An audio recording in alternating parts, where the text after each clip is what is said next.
Ma'al Hijrah berteguh muafakat jalinan ukhuwah ulama dan umarat.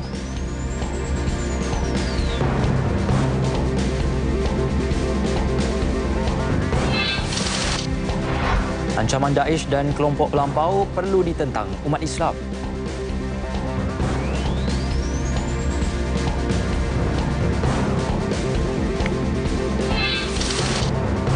Rempuh hingga akibatkan kematian. Seorang pemandu kenderaan diburu.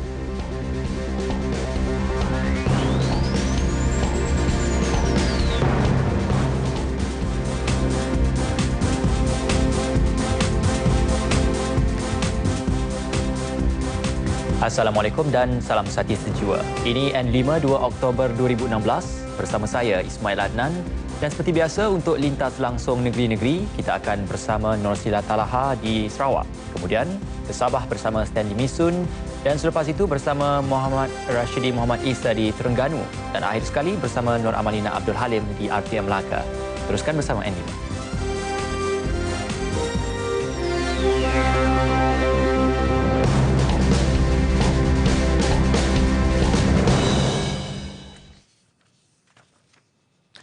Jalinan ukhuwah serta permuafakatan antara ulama dan umarak terus diperteguh demi mencapai kemaslahatan ummah dan negara.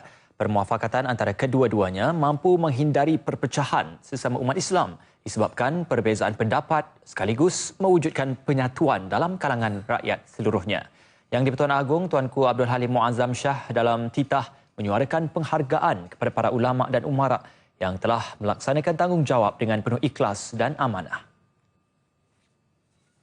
Umat Islam seharusnya memiliki kebijaksanaan untuk mengurus perbezaan yang terjadi dengan cara yang baik. Mereka perlu memberi keutamaan kepada agenda penyatuan ummah dan hendaklah menjauhi segala bentuk perbalahan sesama sendiri. Semua pihak hendaklah mengamalkan adab yang tinggi, sentiasa berlapang dada dan bertoleransi, saling menghormati serta mengasihi antara satu sama lain. Baginda bertitah demikian pada perasmian sambutan Ma'al Hijrah peringkat kebangsaan tahun 1438 Hijri di Taman Expo Agro Pertanian Malaysia MAEP Serdang, Selangor. Tuanku Abdul Halim mengingatkan umat Islam agar berpegang teguh dengan akidah Ahli Sunnah wal Jamaah serta konsep wasatiyah yang dianjurkan Islam bagi mengelak terpengaruh dengan dakwah-dakwah yang dibawa golongan yang sesat.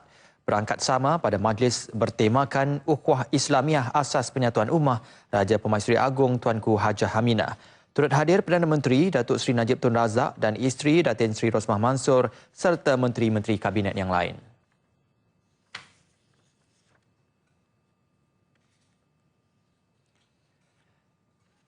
Sementara itu, anugerah tokoh Ma'al Hijrah Kebangsaan tahun ini dianugerahkan kepada Pro-Chancellor Universiti Utara Malaysia UUM, Tun Dr. Ahmad Fairuz Sheikh Abdul Halim. Beliau merupakan bekas Ketua Hakim Negara keempat yang banyak menyumbang jasa dan kepakaran dalam mengukuhkan undang-undang syariah di negara ini. Islam disifatkan agama yang merangkumi semua aspek kehidupan. Justru undang-undang perlu diselaras mengikut kehendak Al-Quran dan Sunnah. Cuba Islamkan undang-undang negara kita, yang mana yang bertentangan dengan Islam kita pindah, kita ubah sesuaikan, dan kita berjaya dalam aspek perbankan Islam. Mungkin dalam hal-hal komersial yang lain pun boleh jadi kita boleh cuba mengislamkannya.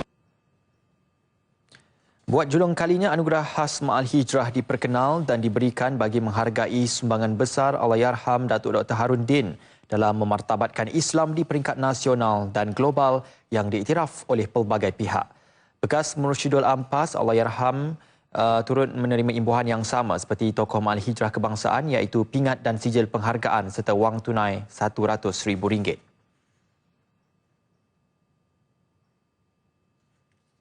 Terdahulu awal pagi tadi, sebanyak 105 kontingen dengan 10,000 peserta menyertai perarakan sempena sambutan kali ini. Tempat pertama perarakan dimenangi Jabatan Penjara Malaysia, kedua Kelab Bukit Perdana Jabatan Perdana Menteri dan ketiga kontingen Dewan Bandaraya Kuala Lumpur. Tema Ukhuwah Islamiah Asas Penyatuan Ummah selari dengan usaha mengekalkan perpaduan keharmonian yang menjadi nadi transformasi kepada kemakmuran negara.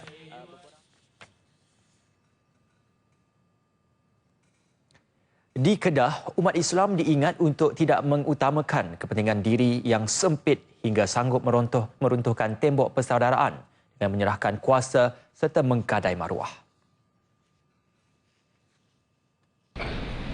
Sedarlah kita tidak mempunyai tempat lain selain tanah air dan tanah tumpah darah yang berdaulat ini. Di sinilah tempat tinggal, punca rezeki dan nadi kehidupan kita sehari-hari. Janganlah ada di kalangan kita yang bersikap mementingkan diri sendiri, sehingga sanggup memusnahkan segala agenda penyatuan dan muafakat yang murni. Rela membiarkan negeri dan negara ini terancam, retak dan hancur antara perbuatan manusia yang tidak bertanggungjawab. Baginda bertitah demikian pada majlis sambutan Ma'al Hijrah peringkat negeri di Dewan Seri Negeri Wisma Darul Aman Al-Ustar. Pada majlis ini, Tan Sri Tunku Salihuddin turut menyampaikan beberapa anugerah kepada penerima. Hadir sama Menteri Besar Datuk Seri Ahmad Bashar Mat Hanifah, Barisan Exco Kerajaan Negeri, Pegawai Kanan Kerajaan Negeri dan Persekutuan. Di Perak, ingatan sama turut disuarakan Sultan Nazrin Muizzuddin Shah dalam titahnya yang mahukan prinsip sesebuah negara didasari dengan amalan tauhid agar nilai-nilai keadilan dan persaudaraan dapat dihayati sepenuhnya.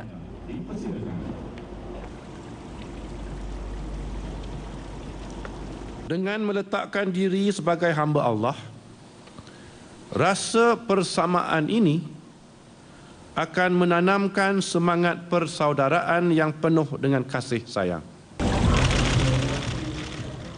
Pada sambutan Ma'al Hijrah peringkat negeri yang berlangsung di Dewan Datuk Zainal Abidin Zain, Bagan Serai, Baginda turut menyampaikan anugerah Tokoh Ma'al Hijrah 2016 kepada bekas pembantu Hal Ehwal Islam di Pejabat Mufti Perak, Muhammad Abdullah, dan anugerah khas Ar-Rizwan kepada bekas Mufti Wilayah Persekutuan, Datuk Wan Zaidi Wantin. Anugerah ini memberikan satu semangat dan dorongan saya kepada terus berkhidmat kepada masyarakat.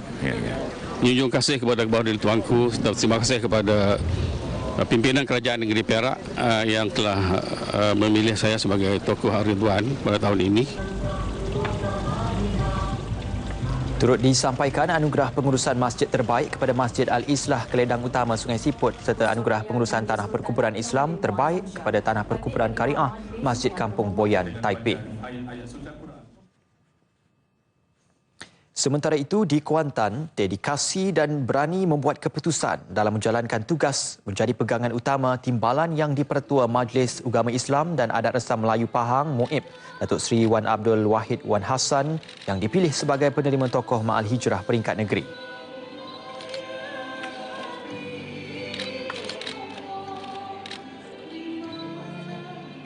Peduli yang amat mulia, Tuanku. Ampun Tuanku, beri ribu ampun. Bagi saya sebenarnya yang penting ialah dedikasi. Dedikasi, kemudian tegas dan berani membuat keputusan. Berani mencuba dan berani membuat keputusan dan mau belajar. Mau belajar sebab kita tak tahu semua benda. Kita mesti berjumpa benda baru dan kita perlu belajar. Jadi yang penting bagi saya ialah dedikasi. Dedikasi dan berani membuat keputusan. Dalam melahirkan Tengku Mahkota Pahang, Tengku Abdullah Sultan Haji Ahmad Shah dalam titahnya mengingatkan semua pihak supaya berganding bahu bagi mengukuhkan perpaduan sedia ada dan meningkatkan persefahaman bersama. Selain itu, punca dan jalan penyelesaian bagi mengatasi perpecahan dalam kalangan umat Islam di negara ini perlu dikaji. Bekas Ketua Penolong Pengarah Bahagian Dakwah Jabatan Agama Islam Negeri Johor, Jain Abu Bakar Watak dipilih Tokoh Ma'al Hijrah peringkat negeri. Anugerah disampaikan Menteri Besar Datuk Muhammad Khalid Nordin dalam majlis sambutan Ma'al Hijrah peringkat negeri yang berlangsung di Dewan Besar Pusat Iskandar, Johor Bahru. Abu Bakar, 66 tahun, menabur jasa selama 22 tahun di Jain dan pernah berkhidmat sebagai penulis khutbah negeri sejak 2000, malah aktif dengan program kemasyarakatan serta ceramah.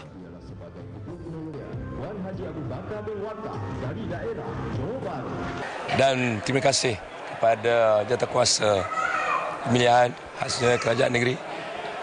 Begitu juga ke bawah duli tuanku yang telah memperkenalkan untuk penganugerahan ini. Dan ini merupakan satu nikmat daripada Allah Subhanahu Wa Taala. Mudah-mudahan ia akan memberi satu galakan dan perangsang untuk saya terus menabur bakti untuk berhijrah kepada yang lebih baik lagi. Bapa kepada 6 anak ini membawa pulang wang tunai RM10,000, plak serta sijil penghargaan. Sementara itu, Masjid Al-Jauhir, Mutiara Rini, Johor Bahru dinobatkan Johan Anugerah Masjid, manakala Surau Mutaki, Kampung Parit Mastar Pontian dipilih sebagai pemenang Anugerah Surau Cemerlang. Turut hadir Speaker Dewan Undangan Negeri Tan Sri Muhammad Aziz, Penasihat Majlis Agama Islam Negeri Datuk Noh Gadut serta Setiausaha Kerajaan Negeri Datuk Ismail Karim.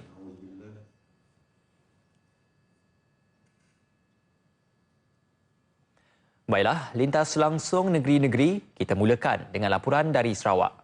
Bersama rakan penyampai di RTM Kuching ketika ini, Nosila Talaha. Silakan. Terima kasih Ismail di Angkasa Putih. Assalamualaikum dan salam sehati sejiwa. Umat Islam di Sarawak diseru supaya berhijrah dengan menetapkan azam baharu dalam usaha memperbaiki diri. Ketua Menteri Datuk Patinggi Tan Sri Adnan Satin berkata, penghijrahan dan penetapan azam baharu dapat mempertingkat potensi serta keupayaan diri pada tahun baharu ini. Dalam pada itu, Tan Sri Adnan turut menegaskan bahawa kerajaan akan terus menitik beratkan beberapa perkara termasuk tidak akan bertolak ansur terhadap sifat perkauman bagi memastikan rakyat di negeri ini terus hidup harmoni. Ketua Menteri berkata demikian dalam ucapan yang disampaikan oleh Timbalan Ketua Menteri Datuk Amar Abang Johari Tun Openg pada Majlis Perhimpunan Ma'al Hijrah 1438 Hijrah peringkat negeri di Dewan Sukan Tan Sri Datuk Amar Stephen Kalong Ningkan Betong yang dirasmikan oleh Yang di-Pertua Negeri Tun Puan Sri Abdul Taib Mahmud. Pada perhimpunan ini, Tun Puan Sri Abdul Taib turut menyampaikan anugerah Ma'al Hijrah peringkat negeri kepada 7 penerima mengikut kategori masing-masing. Mereka ialah Allahyarham Tuan Haji Junaidi dan Hajah Hasia Bunsu bagi kategori keluarga contoh. Rektor UiTM Sarawak Profesor Datuk Dr. Jamali Hamali kategori pegawai awam contoh dan Masjid Darul Istiqamah Kampung Luak Miri kategori masjid contoh. Selain itu, anugerah turut disampaikan kepada Surau Darul Muafikin Sorato bagi kategori surau contoh, Sekolah Kebangsaan Agama Majlis Islam Sarawak Bintulu kategori sekolah agama contoh, selain penganugerahan kepada Ashkarunisa Alwi kategori pelajar STPM Cemerlang dan Siti Nur Fatihah Aidil kategori pelajar SPM Cemerlang. Proses ketibaan seramai 149 orang jemaah haji yang merupakan kumpulan kedua dari Sarawak bertempat di lapangan terbang antarabangsa Kuching LTAK pagi tadi berjalan dengan lancar. Saringan kesihatan dilakukan terhadap mereka sejurus penerbangan KT-25Q mendarat di LTAK tepat pada pukul 4.38 pagi sebelum melalui proses pemeriksaan imigresen. Menyambut ketibaan mereka, Pengarah Lembaga Tabung Haji TH Sarawak Haji Rozimin Ahmed Kamil selain keluarga masing-masing. Dalam pada itu, kumpulan terakhir seramai 150 jemaah haji dijangka tiba pada 11 Oktober depan pada pukul 1.30 pagi. Sementara itu, jurucakap TH memberitahu RTM pihaknya akan menziarah waris jemaah haji Allahyarhamah Hajah Lumat binti Timbang di Bekenumiri pada 8 Oktober untuk menyerahkan sumbangan kepada keluarga. Allahyarhamah Hajah Lumat merupakan satu-satunya jemaah daripada Sarawak yang meninggal dunia ketika mengerjakan haji. Arwah meninggal dunia pada 24 September lepas di Mekah kerana menghidapi sakit radang paru-paru.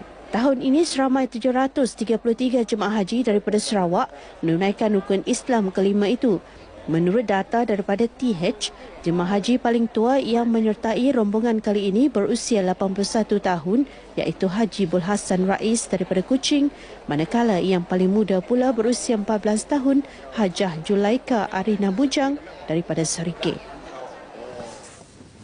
Sarawak Hearing and Oral Rehabilitation Society atau Sarawak Hear bakal menjadi medium penting dalam bantu golongan yang mengalami masalah pendengaran. Dilancarkan di Kuching, pertubuhan ini juga dilihat mampu memainkan peranannya dalam memberi kesedaran kepada masyarakat akan teknologi perubatan dalam memberi harapan baharu kepada individu kurang upaya pendengaran termasuk keluarga mereka. Menteri Kerajaan Tempatan Profesor Datuk Dr. Sim Koo Hian semasa berucap pada pelancaran Sarawak Hear berharap teknologi perubatan berkaitan pemulihan pendengaran dapat dikongsikan bersama oleh seluruh masyarakat Sarawak. Beliau meletakkan tanggungjawab tersebut kepada Sarawak Hear agar lebih ramai yang mengalami masalah pendengaran mendapat manfaat daripada teknologi yang ada. Sementara itu, terdahulu Presiden Sarawak Hear Dr. Tang Ing Ping dalam ucapannya menetapkan hala 7 pihaknya yang ingin mewujudkan satu usaha sama dengan pelbagai organisasi termasuk kerajaan dan badan-badan bukan kerajaan ke arah mempertingkat kesedaran dalam kalangan masyarakat mengenai masalah pendengaran serta pemulihannya. Dr. Tang juga berharap lebih ramai pihak tampil memberi bantuan kewangan terutama kepada individu yang mengalami masalah pendengaran dan ingin menjalani rawatan dan pemulihan. Turut dilancarkan Better Hearing and Speech Month bagi bahagian Kuching. Salah satu pengisian aktiviti ialah pemeriksaan pendengaran percuma kepada orang awam pada 20 hingga 28 Oktober depan di Hospital Umum Sarawak. Penceburan secara profesional dalam sukan bola sepak kini mampu menjadi profesen yang menguntungkan. Justru mana-mana peluang wajar dimanfaatkan sepenuhnya oleh pemain amatur tempatan yang baru berjinak-jinak menyertai sukan tersebut. Saya berharap Menteri Perancangan Sumber dan Alam Sekitar kedua Datuk Amar Awan Tengah Ali Hassan ketika merasmikan Piala Pusingan Datuk Amar Haji Awan Tengah di Dataran Lawas berkata ini terbukti apabila menyaksikan ramai pemain bola sepak profesional menjadi jutawan setelah berjaya menempatkan diri dalam liga-liga utama luar negara. Sehubungan itu, beliau menyeru lebih ramai anak muda tempatan menyertai sukan itu kerana ramai bakat daripada daerah lawas sejak dahulu telah bermain mewakili negeri Sarawak dan negara. Jelas beliau dengan adanya kesungguhan dan disiplin yang tinggi, tidak mustahil pemain muda berbakat mampu muncul beraksi mewakili negara. Sukan Orang Pekak Malaysia SOPMA ke-19 hari pertama sukan olahraga yang mula berlangsung di Stadium Negeri Sarawak pagi tadi menyaksikan persaingan hebat daripada para atlet yang mengambil bahagian. Emas pertama bagi acara 5,000 meter lelaki akhir telah diraih oleh Hor Wei Hau dari Pulau Pinang dengan catatan masa 18 minit 45 saat, diikuti atlet Sabah Aidil A. Ashraf Hakim pada tempat kedua dan Muhammad Farouk dari Kedah pada tempat ketiga. Dalam acara lempar cakra wanita akhir, Nur Hayati Abdul Halim dari Kedah berjaya merangkul pingat emas menerusi lemparan sejauh 22.57 meter, manakala Maria Melissa Muhammad Mohtiar dari Sarawak hanya berpuas hati dengan pingat perak, diikuti atlet Selangor Hema Najendran pada tempat ketiga. Jeff Claudio Pius dari Sabah pula berjaya mendapat pingat emas pada acara lompat jauh lelaki akhir dengan lompatan sejauh 5.63 meter, manakala tempat kedua dan ketiga diraih oleh Muhammad Syafiq Mokhtar dari Kedah dengan catatan 5.58 meter dan Muhammad Najib Muhammad Said dari Selangor 5.47 meter. 4 acara separuh akhir iaitu acara 100 meter wanita dan lelaki akhir serta acara 400 meter wanita dan lelaki akhir kini juga berlangsung pagi tadi sebelum pusingan akhir pada sebelah petang. Selain itu, 4 acara akhir lain iaitu acara merejam lembing wanita akhir, lompat tinggi lelaki akhir serta acara 1,500 meter wanita dan lelaki akhir. Setakat ini dahulu sumbangan berita dari Sarawak untuk lintas langsung N5 petang ini. Salam Al-Hijrah daripada kami seluruh warga pemerintahan N5 dari RTM Sarawak. Berita seterusnya kembali bersama Ismail di Angkasa Puri. Salam Al-Hijrah juga dari kami warga RTM Angkasa Puri. Terima kasih Nosila dari RTM Kuching Sarawak. Baiklah, N5 diteruskan dengan lintas langsung dari Sabah bersama Stanley Misun di studio berita RTM Kota Kinabalu Sabah. Silakan Stanley. Baik, terima kasih rakan penyampai di Angkasa Puri. Salam sejahtera dan salam sehati sejiwa. Umat Islam di negeri ini diseru meraihkan kedatangan Tahun Baharu Islam 1438 Hijrah dengan memperbarui iltizam memperteguh akidah dengan mempelajari ajaran Islam sebenar serta mengeratkan ikatan ukhuwah Islamiah. Yang di-Pertua Negeri Tun Dr. Haji Johar Haji Mahiruddin berkata, umat Islam perlu memperingati peristiwa hijrah Nabi Muhammad SAW dari Mekah ke Kota Madinah yang merupakan titik tolak permulaan penyatuan ummah. Semangat ini perlu dijadikan teladan dalam kehidupan umat bagi membina negara berdaulat, dinamik dan progresif. Tun Johar menyatakan demikian dalam perutusan sempena sambutan Mahal Hijrah 1438 Hijrah peringkat negeri Sabah dengan tema Ukhuwah Islamiah Asas Penyatuan Ummah di Dewan Seri Putatan.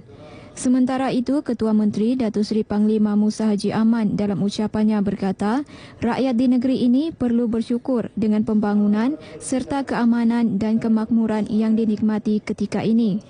Bagi memastikan ia berterusan, rakyat perlu mengikis sikap negatif, meningkatkan keazaman dan melakukan perubahan serta penambahbaikan bagi memacu pembangunan negeri dalam pelbagai bidang. Lebih 3,000 umat Islam menghadiri sambutan berkenaan. Turut hadir isteri Yang di-Pertua Negeri Toh Puan Haja Nurlida Tan Sri RM Jasni, isteri Ketua Menteri Datin Sri Panglima Haja Farida Tusin dan barisan Kabinet Negeri. Dalam pada itu, bekas Yang di-Pertua Negeri Sabah Tun Ahmad Shah Abdullah menggesa umat Islam untuk menjadikan medan perundingan sebagai wadah terbaik menyelesaikan masalah tanpa sebarang perbalahan. Langkah itu sekaligus dapat mengukuhkan lagi kesatuan dan perpaduan umat Islam. Menurut Tun Ahmad Shah, umat Islam juga perlu banyak mengkaji kepribadian diri bagi mengenal pasti punca masalah yang sering berlaku dalam kalangan umat Islam. Jadi kalau kita mengumpat, memburuk-burukkan, memfitnahkan saudara kita, samalah seperti kita makan isi kita sendiri.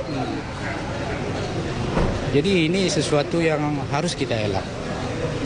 Kalau ada masalah, berundinglah secara Islam. Berjumpa. Saya rasa itu yang lebih baik daripada kita masuk surat kabar tu bantai siapa-siapa. Saya rasa itu tidak mengikut landasan Islam. Beliau ditemui media selepas menerima anugerah tokoh Mahal Hijrah 1438 Hijrah sempena sambutan Mahal Hijrah peringkat negeri di Dewan Seri Putatan, Kota Kinabalu. Anugerah disampaikan Yang di-Pertua Negeri Tun Dr. Haji Johar Datuk Haji Mahiruddin. Tun Ahmad Shah 70 tahun menerima wang tunai RM15,000, warka penghargaan daripada kerajaan negeri, pakej menunaikan umrah, buku-buku agama sumbangan JAKIM Cawangan Sabah dan beberapa hadiah iringan lain. Pada majlis ini, Tun Haji Johar turut menyampaikan anugerah khas Mahal Hijrah kepada Datuk Haji Jamdin Buyong, anugerah Sayyidatina Khadijah pada Datuk Siti Sapo Ahok, anugerah Masjid Kariah Cemerlang kepada Masjid Al-Makmur Kampung Kinapuli dan Ranau, anugerah Surau Kariah Cemerlang kepada Surau Nur Islam Kampung Darat Menumbuk dan anugerah pengurusan Ar-Raudah Cemerlang kepada Taman Perkuburan Kampung Jawa Sumbiling Tenom. Sementara itu, bersempena sambutan Ma'al Hijrah, Yayasan Dakwah Islamiah Malaysia Yadim berkolaborasi bersama Badan Amal dan Kebajikan Isteri Wakil-Wakil Rakyat Sabah Bakisa bagi meraihkan putra dan puteri hijrah di Hospital Wanita dan Kanak-Kanak Likas di Kota Kinabalu. Program penyampaian hadiah dan sumbangan kepada bayi yang lahir pada awal Muharram ini memasuki tahun ketiga, bertujuan menguatkan lagi hubungan silaturahim dan ikatan ukhuwah antara Bakisa dan kaum ibu di negeri ini. InsyaAllah akan diteruskan setiap tahun. Ya, oleh Yadim dan Bakisa sentiasa membantulah. Ini adalah salah satu acara amal yang kami bergabung dengan Yadim dengan memberi sumbangan serta silaturahim lah, silaturahim kepada masyarakat sempena Mahal Hijrah. Ya. Pada masa sama, Pengarah Yadim Zon Sabah Haji Samin Ongki berkata, program ini turut melibatkan masyarakat berlainan agama bagi mencerminkan penyatuan masyarakat yang harmoni di negeri ini. Cara ini sebenarnya tidak terhad kepada bayi Islam saja. Saya bersyukur kerana dapat mengadakan aktiviti ini dengan komitmen yang begitu tinggi daripada Bakisah dan ia mendapat perhatian istimewa daripada Yang di-Pertua Bakisah sendiri. Seorang bayi lelaki dan 2 bayi perempuan selamat dilahirkan di hospital berkenaan sebaik saja doa awal tahun 1438 Hijrah dibacakan. Alhamdulillah, anda sangka juga dia cepat keluar pula hari ini. Mudah-mudahan baby saya ni sehat. Pihak Bakisah dan Yadim turut menyatakan komitmen untuk menjalin kerjasama dalam melaksana program seumpama bagi mengeratkan hubungan silaturahim dan memupuk semangat perpaduan masyarakat pelbagai kaum di Sabah. Kumpulan kedua Jemaah Haji Sabah seramai 148 orang selamat tiba di lapangan terbang antarabangsa Kota Kinabalu KKIA pukul 5.20 pagi tadi. Mereka terdiri daripada 67 jemaah haji dari Tawau, 65 Kota Kinabalu, 9 Sandakan dan 9 jemaah haji dari Labuan. Kumpulan ini berlepas dari lapangan terbang antarabangsa King Abdul Aziz, Jeddah menerusi penerbangan KT-25S sebelum singgah di lapangan terbang antarabangsa Kuala Lumpur untuk perjalanan balik ke Kota Kinabalu menerusi penerbangan MH8108. Proses ketibaan berjalan lancar atas usaha Lembaga Tabung Haji Negeri Sabah dengan kerjasama baik pelbagai pihak termasuk pengurusan KKIA, Kementerian Kesihatan dan Jabatan Imigresen. Turut terlibat 35 petugas Angkatan Pertahanan Awam Malaysia APM yang membantu proses pengasingan bagasi jemaah haji. Rasa sangat gembiralah dapat membantu jemaah, para jemaah adalah lebih-lebih lagi jemaah-jemaah yang macam kurang keupayaan tu. Jadi kita pihak APM mengantar anggota-anggota ni lebih kepada membantu para jemaah lah. Sementara itu, jemaah haji yang ditemui RTM berpuas hati dengan perkhidmatan yang diberikan oleh pihak yang terlibat, khususnya tabung haji. Tabung haji memberi servis yang terbaik lah dari segi daripada awal hingga ke akhir. Bila kita balik dengan menyambut awal Muharram, kita rasa macam baru berhijrah ke yang baru. Saya sangat berbangga lah dengan pengurusan yang diadakan oleh tabung haji daripada kami bertolak lah dan hinggalah kami sampai habis sekarang ni. Kepulangan ini lebih bermakna buat jemaah haji terlibat dan keluarga kerana ia juga bersempena sambutan Ma'al Hijrah 1438 Hijrah. Sekian berita dari Sabah untuk petang ini. Berita selanjutnya kita kembali bersama rakan penyampai di Angkasa Peri. Silakan. Terima kasih Stanley untuk perkongsian dari RTM Kota Kinabalu Sabah. Sementara itu, Menteri di Jabatan Perdana Menteri Datuk Seri Jamil K. Baharom dalam ucapannya mengingatkan umat Islam bahaya ancaman ekstremis radikal seperti Daesh dan kelompok pelampau kepada keselamatan dan kesejahteraan negara. Konsep menjadikan liberalisme sebagai pegangan perlu ditentang habis-habisan. Ekstremis radikal seperti kumpulan ISIS atau Daesh membuat onar mencalar kesucian wajah Islam yang sebenar. Maka di sinilah peri pentingnya umat membina kekuatan, menyemai semangat persaudaraan dan ukhuwah Islamiah, membentuk persefahaman dan kesatuan fikiran bagi menjamin kesucian dan kedaulatan Islam dalam negara Malaysia yang tercinta ini. Ialah sebuah perjalanan pengorbanan. Tambahnya, perbezaan pendapat pihak lain yang tidak melibatkan asas akidah dan syariat perlu diterima secara terbuka tanpa ada perasaan bermusuhan dan bukan dijadikan punca perpecahan. Ini kerana perpecahan merupakan elemen yang boleh menghancurkan negara. Jenazah Allahyarham Ustaz Said Muhammad Fazli Said Ahmad Al-Yamani selamat dikebumikan di tanah perkuburan Raudatul Sakinah, Gombak tengah hari tadi. Allahyarham merupakan penggerak utama dalam penubuhan Gabungan Persatuan Institusi Pelajar Tahfiz Al-Quran Kebangsaan, meninggal dunia di Guangzhou, China pada 27 September lalu akibat serangan jantung. Allahyarham selamat tiba di Kompleks Kargo Lapangan Terbang Antarabangsa Kuala Lumpur KLIA kira-kira jam 12.10 tengah malam tadi. Ribuan jemaah hadir memberi penghormatan terakhir kepada Allahyarham serta menunaikan solat jenazah di Masjid Seri Petaling dan Masjid Jamek Kampung Baru.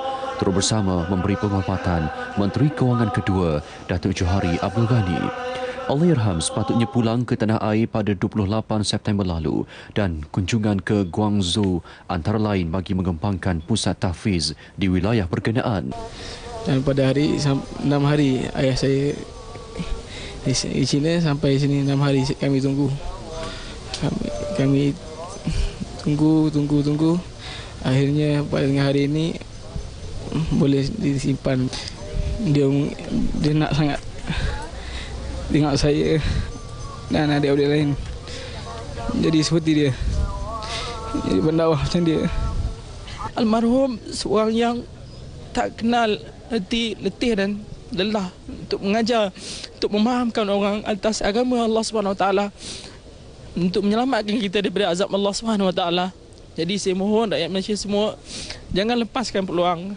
Ada je majlis ilmu, ambillah permata-mata ilmu ni. Selain menjadi pakar rujuk dalam bidang fiqh, Allahyarham turut memiliki lebih 15 pusat tahfiz di seluruh negara termasuk di selatan Thailand. Dan dia tu dapat mengumpulkan kebaikan di Kuala Malaysia untuk sebat ke bumi Melayu Islam di Nusantara. Terutama ada kawan daripada Jakarta, daripada Aceh yang datang semalam terus datang.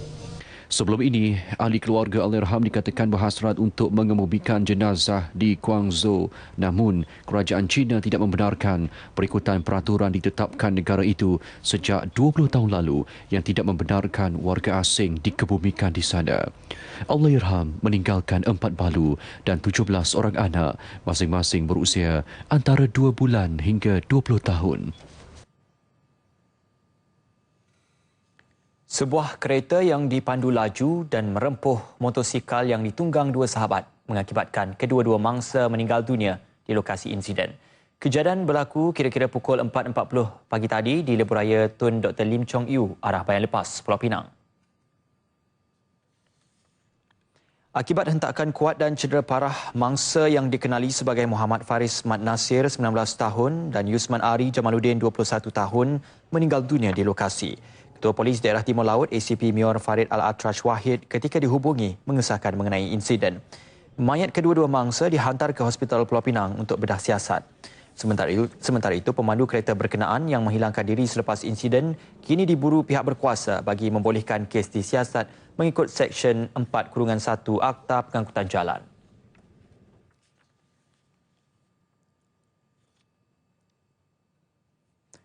Seorang pendaki warga Singapura yang dilaporkan hilang ketika menjalani latihan untuk perlumbaan Mount Kinabalu Climb Button di Gunung Kinabalu, Sabah, ditemui pasukan mencari dan menyelamat pagi tadi.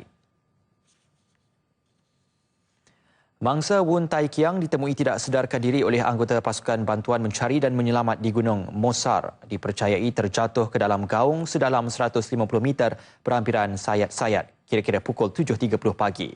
Menurut kenyataan Pusat Gerakan Operasi Jabatan Bomba dan Penyelamat JBPM Sabah, mangsa dilaporkan hilang tengah malam tadi selepas gagal melaporkan diri di Pusat Pemeriksaan Tim Pohon Gate.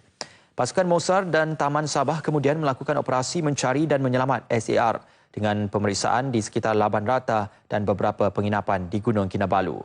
Bagaimanapun, disebabkan cuaca yang kurang baik, operasi ditangguhkan sehingga pagi tadi. Operasi SAR melibatkan 10 anggota pasukan bomba Ranau, 6 anggota Mosar, 6 Ranger Taman Sabah dan 3 anggota Mountain Talk.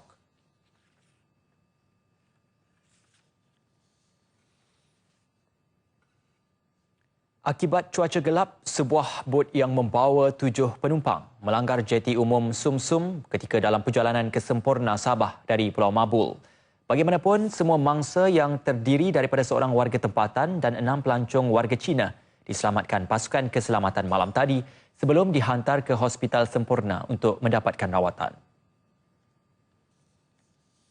Mangsa yang terlibat dikenali sebagai Julbasah Galiba, 41 tahun yang merupakan pemandu bot, Duan Ji, Liu Goujian dan Zheng Chaoping, kesemua mereka berusia 28 tahun.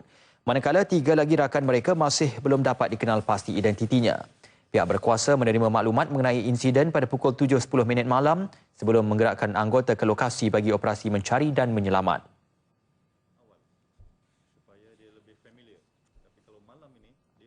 Agensi Penguatkuasaan Maritim Malaysia telah menerima panggilan kecemasan 999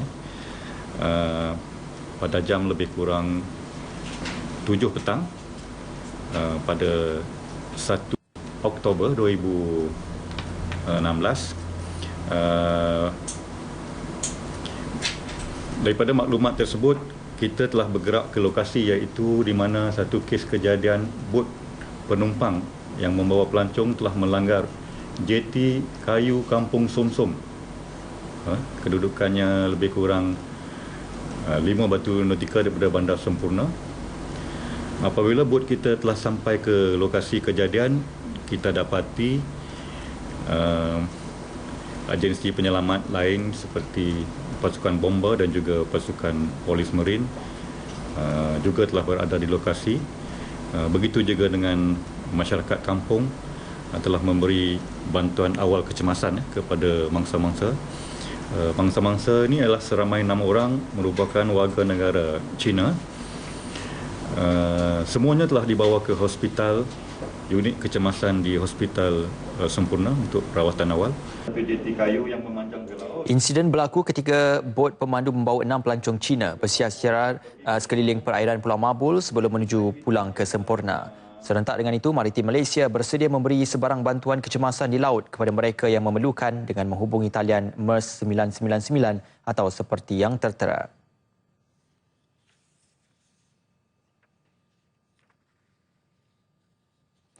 Seorang peraih ikan ditahan selepas disyaki memiliki 20 botol berisi heroin yang disembunyikan dalam kebun pisang di Kampung Tok De, Rantau Panjang, Kelantan.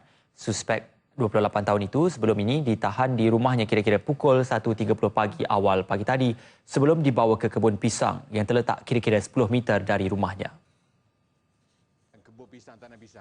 Kesemua heroin berkenaan disorok dalam 2 bungkusan surat khabar yang ditutup menggunakan penutup polistiren tong ikan. Ketua Polis Pasir Mas ACP Ibrahim Saad memberitahu dadah yang dirampas diperolehi dari negara jiran dan dipercayai untuk pasaran sekitar Pasir Mas dan Rantau Panjang. Suspek dipercayai menjalankan kegiatan pengedaran dadah sejak awal tahun ini.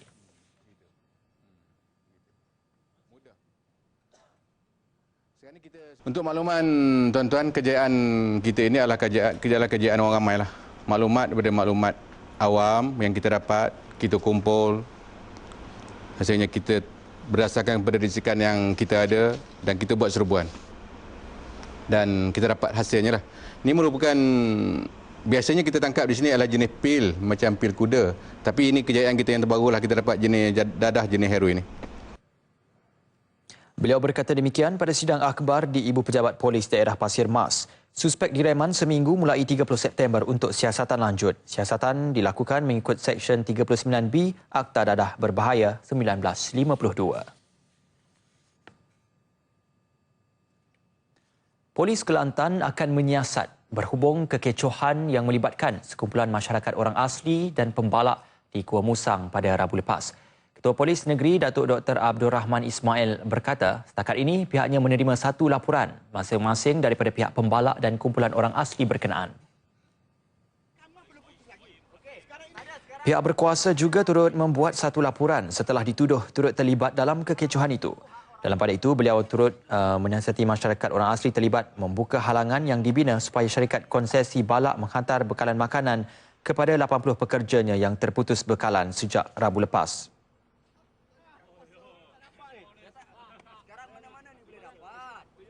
Jadi atas dasar humanitarian grounds ataupun dasar kemanusiaan ini, maka saya menyeru supaya semua pihak memberi kerjasama kepada pasukan keselamatan dan juga agensi-agensi yang berkaitan supaya kita dapat menyalurkan makanan ini ke kumpulan sasar dengan kadar segera. Jadi saya tak nak ada mana-mana pihak menghalang untuk kita menghantar makanan ini atas dasar humanitarian grounds, atas dasar kemanusiaan tadi. Dan saya harap kita mendapat kerjasama penuh daripada semua pihak. Kumpulan orang asli dilapor membuat sekatan bagi menghalang pengeluaran balak di kawasan mereka. Bagaimanapun, pembalak didakwa bertindak merobohkan sekatan tersebut sehingga mencetuskan kekecohan. Penduduk orang asli mendakwa kawasan antara Pos Tohoi dan Pos Simpor adalah tanah milik nenek moyang mereka. Pembalak pula mendakwa mereka mempunyai lesen sah untuk melakukan kerja-kerja pembalakan. Pembinaan jambatan menghubungkan Pengkalan Kubur, Tumpat dan Takbai Naratiwat serta pembesaran jambatan menghubungkan Rantau Panjang Kelantan ke Sungai Golok juga di Naratiwat dijangka dimulakan pada suku ketiga tahun depan. Kos pembinaan kedua-dua kemudahan berkenaan bakal dibiaya bersama kerajaan Malaysia dan Thailand.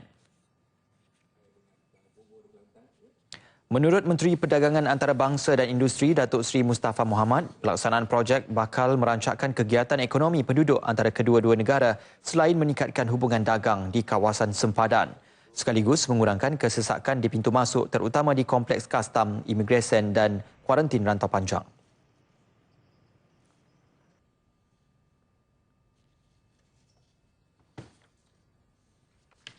Bahagian Malaysia untuk golok dengan rantau panjang mungkin sekitar 30 juta, ya, 30 hingga 40 juta. Itu bahagian Malaysia lah. 30 juta bagi Takbai dengan Kuala Lumpur besar lagi. Mungkin 70, sekitar 70-80 juta itu bahagian Malaysia lah, ya, sekitar itulah. Kosnya belum ditamatkan lagi. Kos itu dua komponen, satu jambatan, yang kedua jalan-jalan yang perlu kita upgradekan jugalah. Beliau merasmikan seminar menerokai pasaran antarabangsa sempena pameran ASEAN Border Trade 2016 di Kota Baru. Hadir sama Ketua Pegawai Eksekutif Perbadanan Pembangunan Perdagangan Luar Malaysia Matrade, Datuk Zulkifli Mohamad. Perdana Menteri ketika berkunjung ke Thailand bulan lepas dilaporkan berkata Malaysia dan Thailand bersetuju untuk mempercepat pembinaan jambatan tersebut daripada jadual asal iaitu pada 2018. Baiklah, bagi mengikuti laporan dari Melaka, kita terus sahaja bersama Nur Amalina Abdul Halim. Amalina, teruskan dengan laporan yang telah anda sediakan. Terima kasih rakan tugas di Studio 3 Angkasa Puri. Siapa sangka nama Melaka antara yang cukup popular dan menjadi sebutan penduduk di wilayah Guangdong dan Bandaraya Guangzhou, China selepas di negara Rusia. Menurut Konsulat Jeneral Malaysia ke Guangzhou, Muzambil Markam, Gubernur wilayah Guangdong Zhu Xiongdan menyifatkan Melaka ibarat rumah kepada masyarakat di sana yang sentiasa teruja untuk melawat negeri ini. Penghargaan itu diluahkan Zhu dalam satu upacara rasmi baru-baru ini. Menurutnya, ketika delegasi Melaka yang diketuai Ketua Menteri Datuk Seri Idris Harun melakukan lawatan kerja ke wilayah itu, mereka mendapat sambutan yang begitu mesra dan penuh penghormatan. Lebih mana lagi, lawatannya turut disertai pemimpin besar negara tersebut iaitu Setiausaha Pusat Politik dan Hal Ehwal Undang-Undang Parti Komunis Cina Meng Jianzhu dan Zhu Jiangdang. Katanya, ia kali pertama kedua pemimpin tersebut hadir bersama di dalam satu acara. Macam ni, saya telah menyelaraskan banyak lawatan-lawatan dari Malaysia ke Guangdong dan saya dapati apabila pemimpin-pemimpin kerajaan Melaka datang ke sini, kita dapat layanan mesra dan juga istimewa.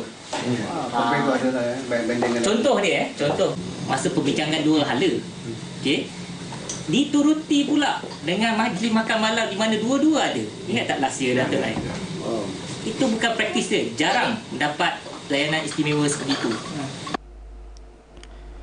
Beliau berkata demikian kepada RTM selepas lawatan kerja delegasi Melaka di pejabatnya sempena majlis penerbangan pertama pesawat China Southern Airlines dari Guangzhou ke Melaka.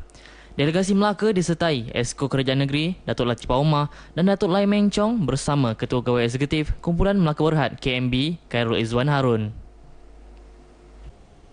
Menjelang bajet 2017-21 Oktober ini, Persatuan Veteran Angkatan Tentera Malaysia PVATM menerusi Presidennya Tan Sri Muhammad Anwar Muhammad Noor mengharapkan perkara yang dibangkitkan terutama melibatkan kebajikan bekas tentera mendapat perhatian Perdana Menteri dalam pembentangan bajet.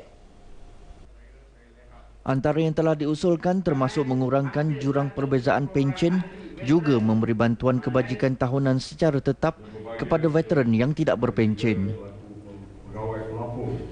harapan kami, tadi pun saya telah menyentuh kepada beberapa isu-isu sejagat yang sedang diperjuangkan oleh Persatuan Veteran Angkatan Tentera Malaysia, iaitu dalam 10 blueprint Veteran Satu Malaysia yang telah pun diumumkan oleh Menteri Pertahanan.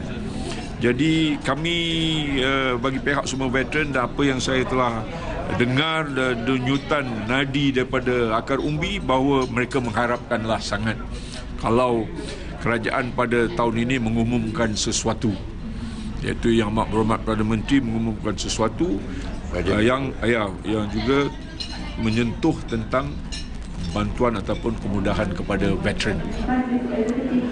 Beliau berkata demikian ketika menghadiri Majlis Perasmian Persidangan Perwakilan Tahunan ke-41 PVATM Melaka di Bandaraya Melaka.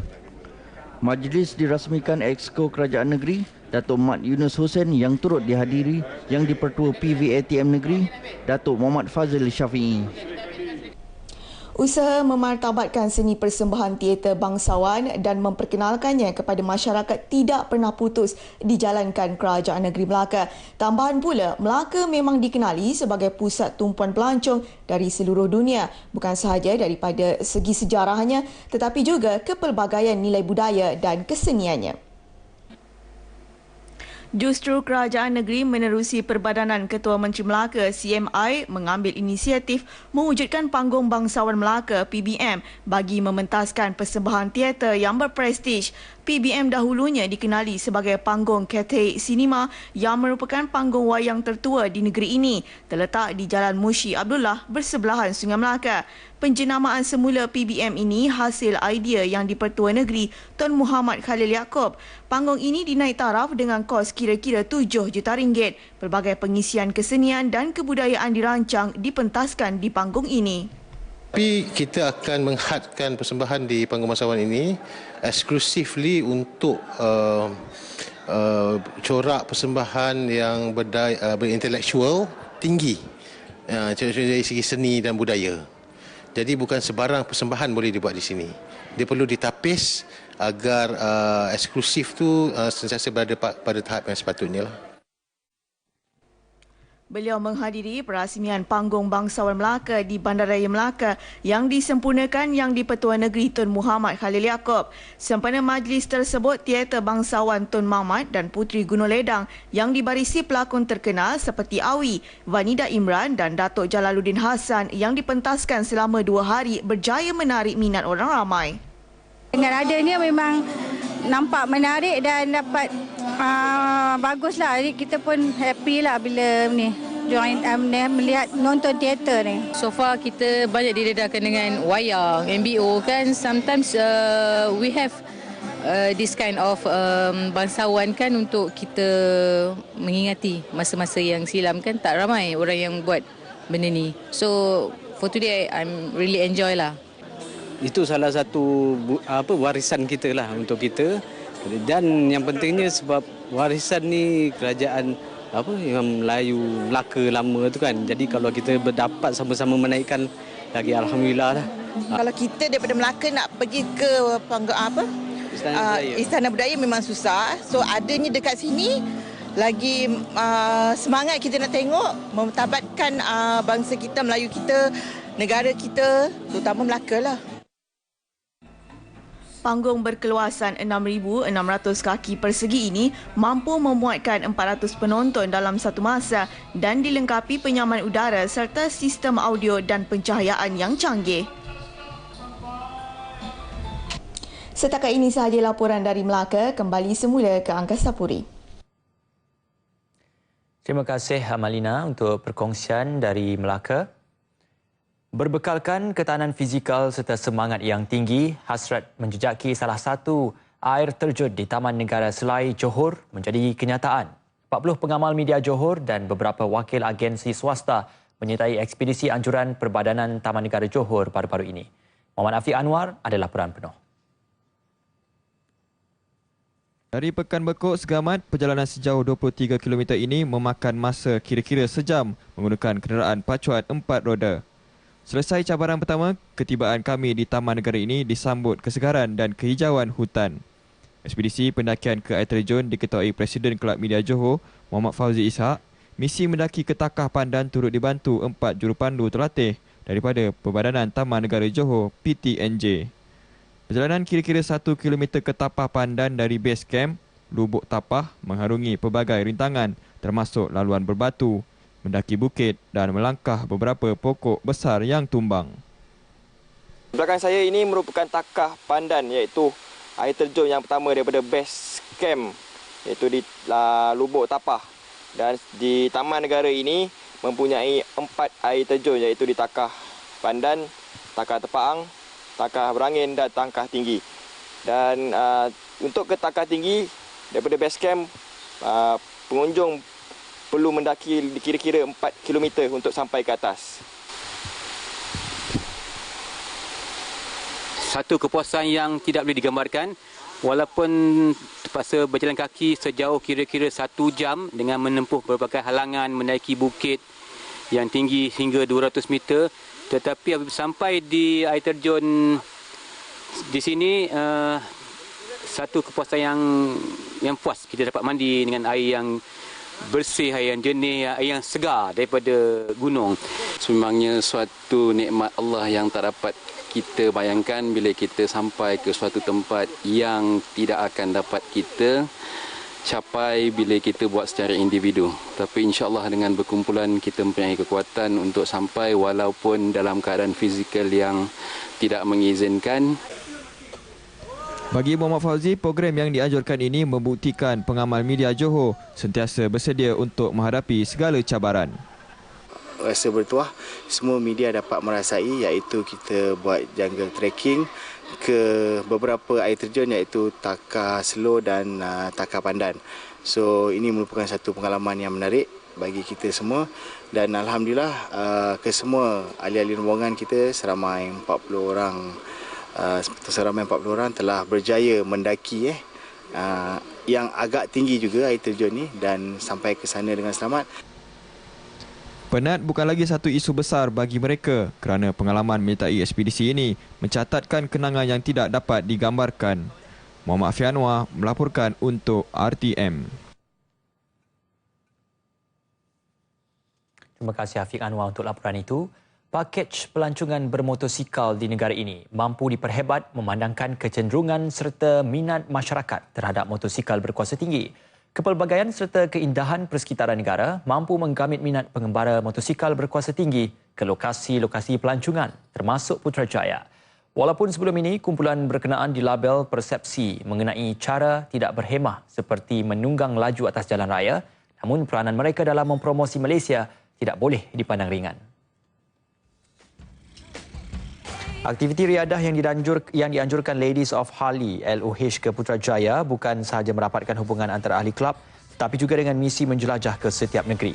Pengisian aktiviti seperti ini juga bertujuan mengubah persepsi masyarakat terhadap mereka. Persepsi yang negatif terhadap penunggang motosikal berkuasa tinggi, wanita dan sekaligus dapat memperkenalkan Putrajaya kepada pelancong dari dalam maupun luar negara. Kita ada kawan-kawan yang berada di luar negeri sana untuk mereka datang dan melawat Putrajaya. Beri tanggapan yang negatif terhadap wanita terutamanya yang menunggang motosikal. Tetapi bagi saya ia merupakan salah satu cara untuk kita menunjukkan kepada orang ramai bahawa kita wanita sebenarnya boleh melakukan apa sahaja.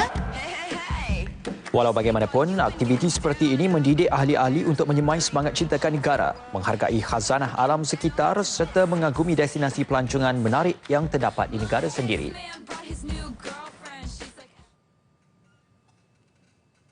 Kejohanan sepak takraw KFC Utusan, kejohanan yang memasuki edisi ke-7 tahun ini, berjaya mencapai sasaran penganjuran apabila menerima 300 penyertaan bagi 4 kategori yang dipertandingkan. Kejohanan kali ini menawarkan hadiah wang tunai keseluruhan lebih RM47,000. Dalam aksi akhir kategori lelaki belia bawah 16 tahun pagi tadi, Regu Warisan Mutiara Impian B dari Pulau Pinang jadi juara selepas menewaskan pasukan bukan pilihan Parlimen Kuala Pilah 15-7, 15-6. Dengan kekuatan tekong, Muhammad Zari Marikan Ibrahim Marikan serta kawalan yang baik daripada feeder Amir Syarani, Muhammad Fuzi dan killer Muhammad Nazan Nur Azamri, Aksi pasukan Warisan Mutiara Impian B nyata memukau penonton yang hadir menyaksikan perlawanan di Quill City Mall ini. Walaupun tewas dalam aksi julung kali di peringkat akhir, semangat melawan pasukan Parlimen Kuala Pilah patut dipuji. Turut hadir memberikan sokongan kepada pasukan Parlimen Kuala Pilah, Ahli Parlimen Kuala Pilah Datuk Seri Hassan Malik yang juga penaung pasukan itu. Beliau turut memuji usaha KFC dan utusan dalam membangkitkan minat golongan muda kepada sepak takraw ke arah melahirkan lebih ramai pemain berkualiti. Untuk membangkitkan balik semangat anak muda kita dalam bidang permainan sepak takraw ini, sesuatu yang harus mendapat sokongan bukan saja daripada masyarakat Melayu, daripada akhbar-akhbar seperti Utusan Malaysia, tapi seharusnya mendapat sokongan daripada banyak pihak, daripada pihak swasta dan lain-lain. Saingan awal kejohanan berlangsung sejak 29 September lalu di Kompleks Sukan Negeri Paroi, Seremban Negeri Sembilan dan lokasi akhir di Kuala Lumpur.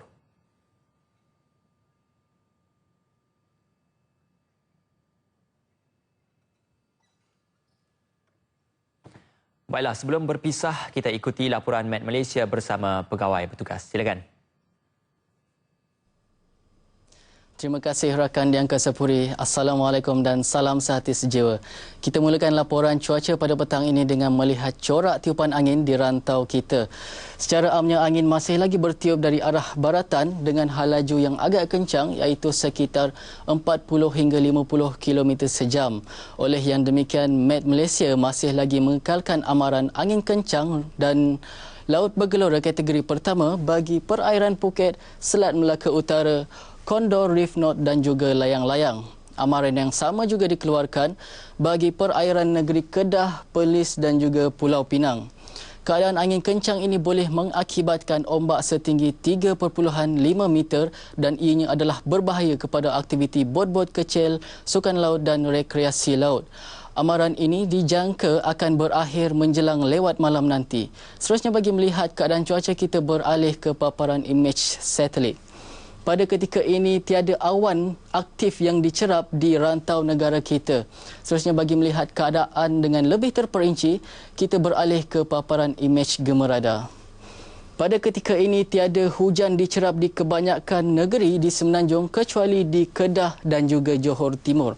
Walau bagaimanapun, kami di Met Malaysia menjangkakan hujan boleh berlaku di 1-2 kawasan di pedalaman Semenanjung menjelang awal malam nanti. Seterusnya bagi negeri Sabah dan juga Sarawak. Bagi negeri Sabah, hujan sudah pun mula terbentuk di 1-2 kawasan di bahagian Sandakan, Kudat dan juga pedalaman Sabah. Manakala bagi negeri Sarawak pula, hujan dan ribut petir sudah pun mula terbentuk di pedalaman Sarawak dan Miri serta di Kuching.